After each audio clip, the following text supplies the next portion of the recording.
all you are doing is taking your voice of the customer and posting it up somewhere and cheering when it's great and lamenting when it's bad, then your customer experience is just like the weather.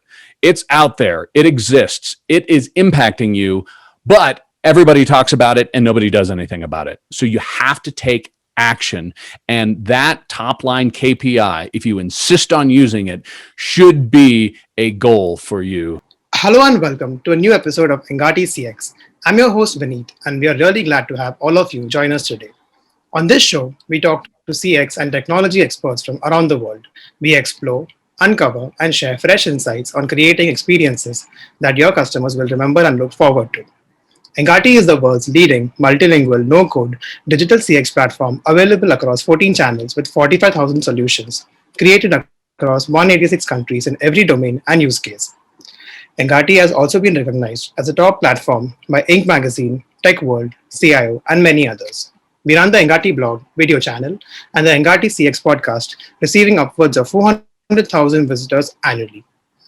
Our guest today is a former director of CX for HP, currently an independent CX consultant, whose approach is the marrying of insights from the VOC via action and process engineering.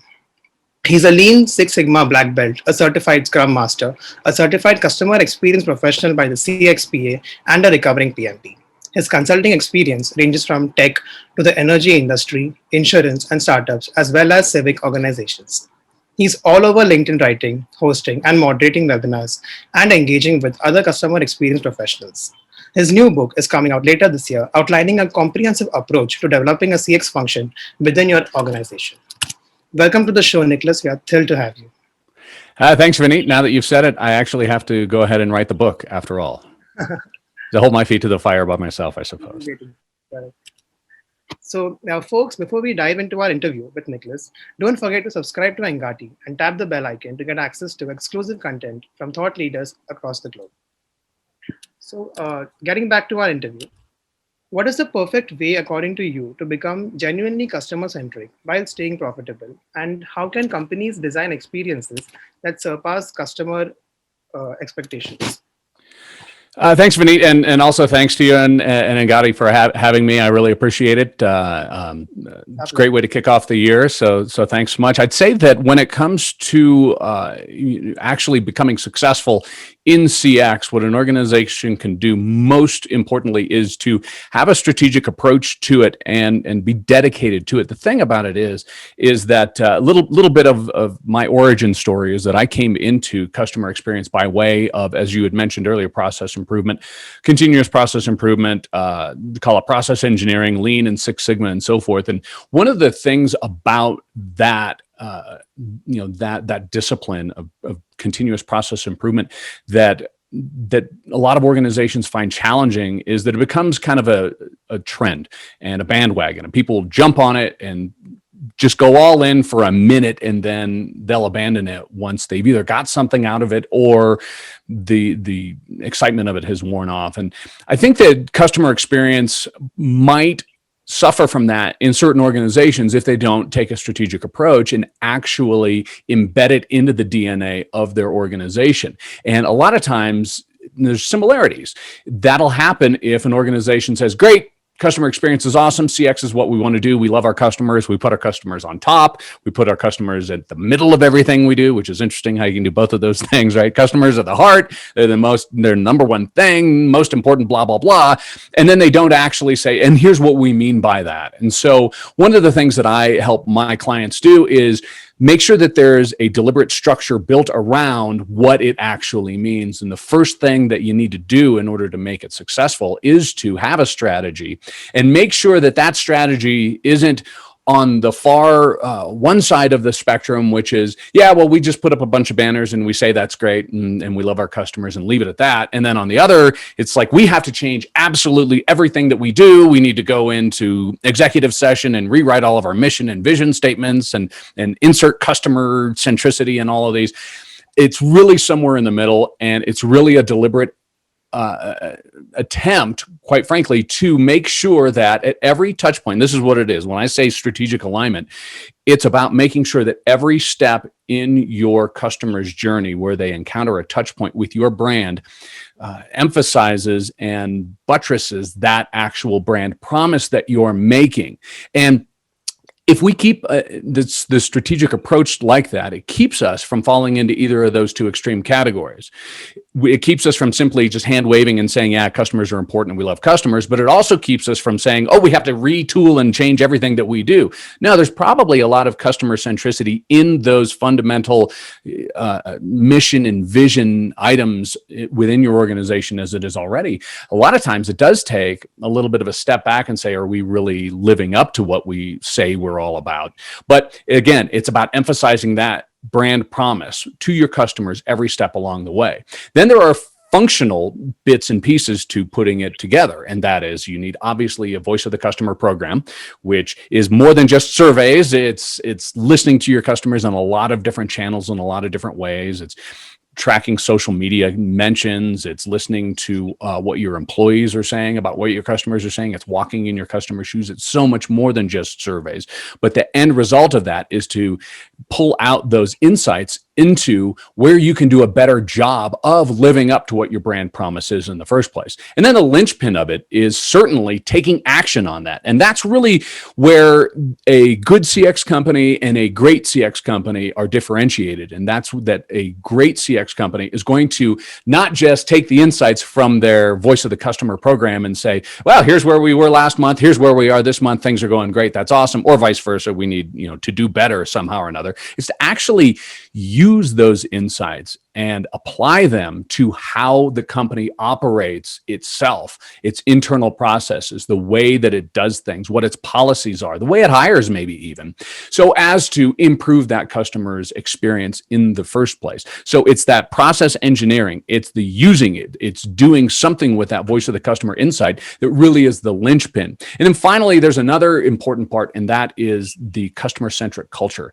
And that you can make sure that you're emphasizing by enabling your employees with the proper policies, the proper tools, making sure that they have what they need in order to take care of your customers, and empowering them to actually use those tools. Because it's one thing to have the greatest, most whiz-bang technology like you guys have at Engati, and then not allowing your employees to actually use them. And everything requires an escalation. And I can't really help you, but I can pass you on to a supervisor who can do it for you. No, you need to empower and trust your employees to use and leverage the tools that you've put in their hands in order to take better care of your customers. And then finally, it's encouragement.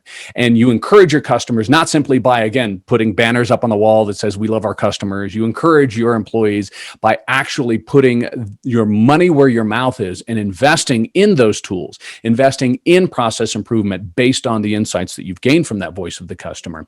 And that's how your employees see that you're not just talking the talk, you're actually walking it. Totally agree to your point. So it's not just about just because other companies are doing, we should do it as well. They should actually think about the long-term perspective and how it can be effective.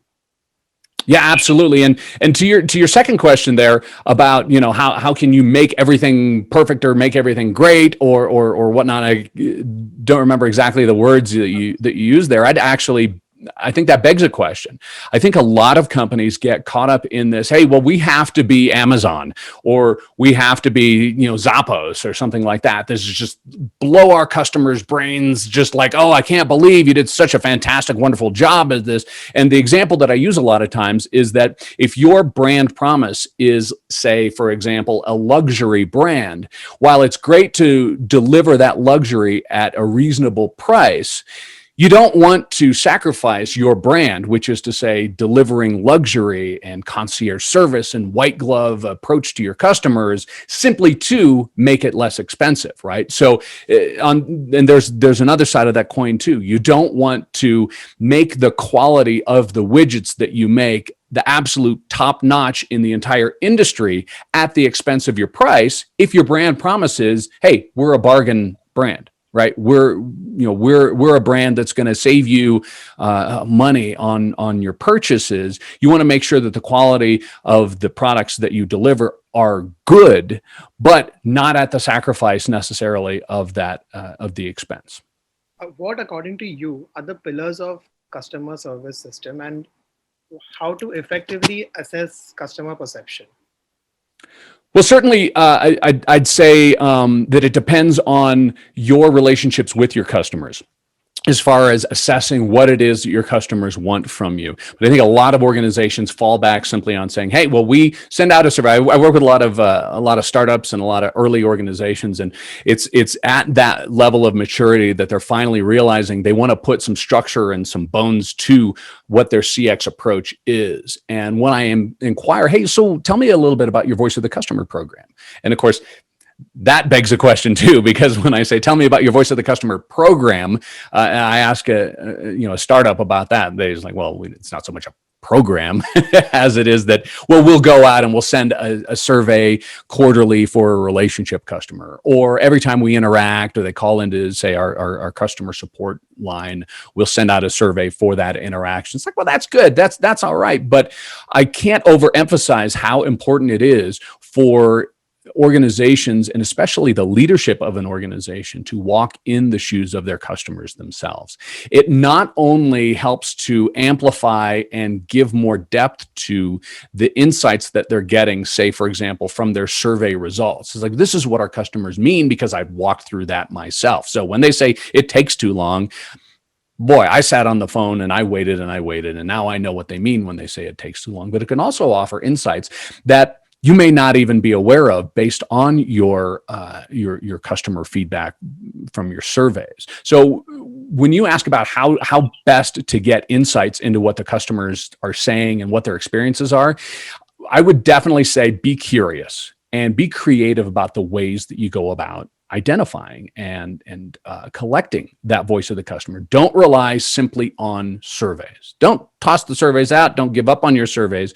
But what I've often said is that if you could only do one thing to ascertain the voice of your customer, I would say walk in your customer's shoes. It's darned near free, and there's nothing more impactful than experiencing it oneself.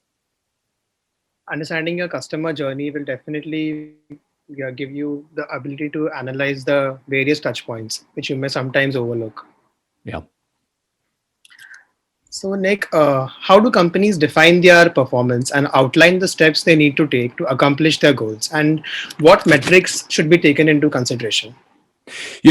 Actually, Vineet, I've been thinking about the need to stop looking at metrics altogether. I realize that's kind of subversive, to be sure, and maybe I don't explicitly mean that.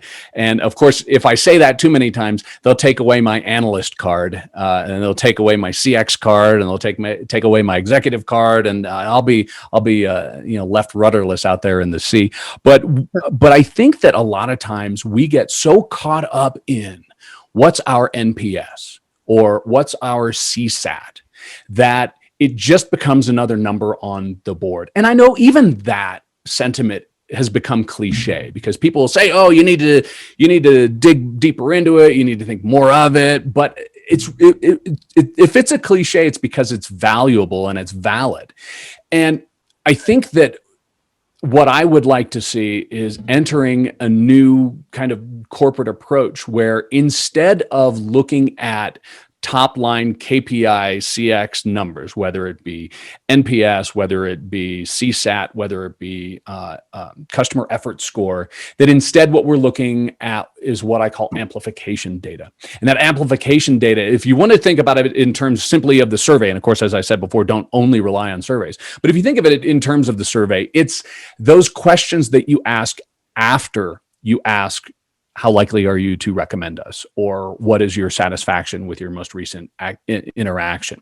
It's those where they say, yeah, I'm pissed off because it took so long. Or I should have never had to call in the first place because the solution was so simple that you should have offered me an opportunity to self-heal. And it isn't just about your support incidents or your service incidents either. It's the entire, as you say, the entire customer journey. So if your customers have a poor perception of you as a corporation, as an entity, because, for example, the billing process is a real pain in the neck. Well, that doesn't have anything to do with your support or service. That actually has to do with something that lies under the authority of your chief financial officer. So you know that you've matured in a CX, from a CX perspective, if your chief customer officer can go to your chief financial officer and say, hey, I hate to break it to you, but some of your processes need improvement based on the feedback that we've received from our customers. That is how the insights from your voice of the customer program go from a number up on a slide in your monthly briefing to your CEO into actual action, because, well, we took a look not just at that top number KPI, but we looked at the attribute data. We looked at the follow-on deeper questions that we're asking. We're listening to our customers in more ways than simply quantifying a number on a board. And what they're telling us is that our accounts receivable process altogether is just a pain in the neck and they want it fixed. So what we're going to do is, surely we'll keep an eye on that top line number, but what we're going to do is put some work into improving how we do what we do. And that, again, is another example of how it should go across the entire organization. Nothing is off the off the board, whether it's your supply chain, whether it's product and engineering, whether it's operations, whether it's finance. Everything should be subject to how it impacts your customers. And you'll only get insights into what to do and how to improve that if you look beyond just that top line number. Got it. So companies should not work in silos, but they should work together. Oh, absolutely. And that comes back to a question that in nerdy CX circles all the time we talk about, which is, well, where's your CX department? And I still am an advocate that your CX, your chief customer officer, your VP for customer experience should be sitting right at the table with all the rest of those decision makers, because it's only in that situation that person's going to be able to look across the table at that process owner and say, we need to fix the things that you're doing, right? Because otherwise, if you put CX in, say, for example, marketing and sales, then you knock on the door of the chief finance officer in that example I was giving you before, and it's like, well, so there's some jackass from marketing over here. He's complaining about something about our billing thing. I don't know where he gets off, talking about that. And unfortunately, you come up with a similar type of a thing when it comes to support, because a lot of times, a lot of organizations, I've worked in an organization where CX is within customer support, which is ironic because one aspirational goal, and I say this with tongue firmly planted in my cheek here, that it's completely aspirational, it'll never happen, but the goal should be to drive support out of business altogether, right? And because what you want to do is give your customers no reason ever to have to contact you, because all of your processes are incredibly straightforward. Your product never fails. It's always on time. It's always under budget. It always works perfectly fine. And so, well, why do we even need a contact center, right? I know you guys don't want that to happen at Engati, but the whole idea being that what we really want to do, and again, like I say, it's kind of cheeky to say this because it'll never really happen, but it's to drive down the need for support in the first place. And yet you put customer experience inside that organization. So you've got somebody who's maybe a director or whatever saying to the VP of support, hey, by the way, what I really want to do, boss, is make it so that you have only a third of the employees that you have right now. So I'm like, I don't know how you necessarily pass that one off. So. Correct. Well said, Nick. So is it beneficial to develop the voice of the customer programs and CX measurement frameworks? Oh, 100%. Yeah. And the thing about it is that when you start to look at it more universally like that, you see how important it is. Once you start to promote and demonstrate the value of the insights that come from your voice of the customer program, and you start to show improvements based on taking action on those insights, then guess what? You're sitting at the table. And that's great for everybody in the organization, because at that table, everyone's asking you, okay, well, I'm in product. What are our customers saying about how we should re-engineer what we're doing, right? I'm in supply chain. Do they like the subcontractors? I mean, do they like the subcomponents of the parts that we're selling them even, right? They'll get seriously hungry and curious about what it is that you have to offer if that voice of the customer program is done deliberately with a goal, not just of, again, not just putting a number up on a board and at the, the far right-hand dot of a line graph, but actually providing insights.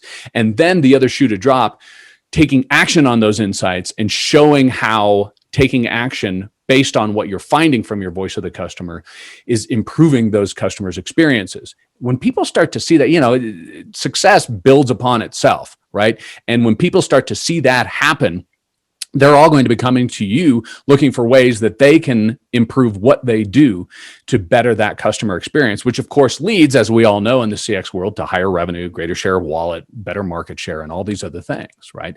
So you can only do that, by the way, if you're building, as you asked, Vineet, a deliberate way of putting together your voice of the customer program. So think beyond surveys.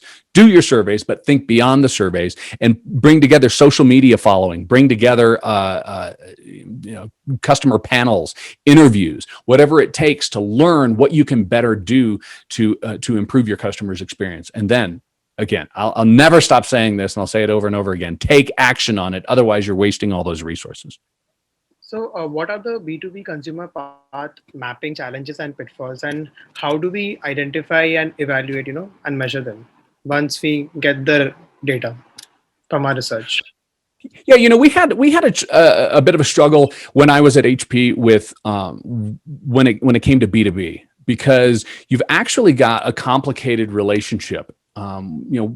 Of course, HP was a computer company, and so we made computers like the one I'm working on right now, and printers, and we sent them out, and they were just transactional interactions. If you called in and say you had a problem with your computer, or say through the purchase process. But we also have had a lot of B2B relationships as well. But those B2B relationships have like two layers. There's the interaction, the transactional interaction that you have with the person who works with your product, right? You think of a B2B relationship, you're selling a platform like you guys are doing. You're selling a platform, or you're selling a service to another company. But as the saying goes, businesses don't do business, people do business, right? And in the same sense, whatever it is that you're selling to this other company, this other entity, is going to be used by people, right? And it's not always those same people who are making the business decisions whether or not to stay with you, whether or not to re-up the contract, whether or not to enhance the contract and buy your next level, your next tier of service or support. So you have to be able to take a two-prong approach to understanding the voice of the customer in that situation. You also have to know a lot about the inner workings, in fact, of your client organizations. It may be, and this is a tricky one, and I don't necessarily have the answer for this, but it may be that frontline person has an experience with your product or service in that business that's a client of yours, but that never even bubbles up to the C-suite, where the CTO or the CIO is making the decision about whether to continue that contract with you. In that case, you're looking at that relationship, right? And that, at the end of the day, is the most important part. But here's the nice thing. If you have transactional interactions with folks on the front line or worker bees and employees within that company, you can be the conduit if they don't already care enough about their employees to ask them what it's like doing business with you, which is to say, in your quarterly reviews, in your regular interactions with the relationship part of that customer interaction, that you're sharing that with them. We're getting input from your employees about what it's like to use our platform. We're getting input from your frontline team members about what it's like to use our product. Here's what they're telling us. And then again, it goes back to that same thing. If you really want to build that relationship, there should be a second part of that presentation. And that second part is, and by the way, here's the action we're taking to improve your employees' interactions with our product or our service, right? So it always comes back to, what are you doing about it? And if you're not doing anything about it, you're hurting yourself. So is there any other sound bites that you'd like to leave our audience with? Sound bites, my gosh, I could go all day with sound bites. It's all just folderol out here in Colorado anyway. No, I would just say, one of the things that we talk about it in CX all the time. And if you follow me on Twitter or on LinkedIn or on the blog, you're seeing that my response is always just do something, do something, do something, do something. All you are doing is taking your voice of the customer and posting it up somewhere and cheering when it's great and lamenting when it's bad. Then your customer experience is just like the weather. It's out there. It exists. It is impacting you, but everybody talks about it and nobody does anything about it. So you have to take action. And that top line KPI, if you insist on using it, should be a goal for you, not just, like I said, the rightmost dot on that line graph. Nice. So take action. Yeah. The main soundbite. Nice. So thank you so much, Nick, for your time. Your insights were really valuable, and I'm sure our audience will love it. Well, I appreciate it, Vineet. Thanks so much for your time today. I know it's I don't know if it's late over there, it's early over there. It's always different in the worldwide system we're living in these days. Yeah. So we'll be back with a brand new episode and with a brand new expert soon. So stay tuned, and we'll see you around for the next one.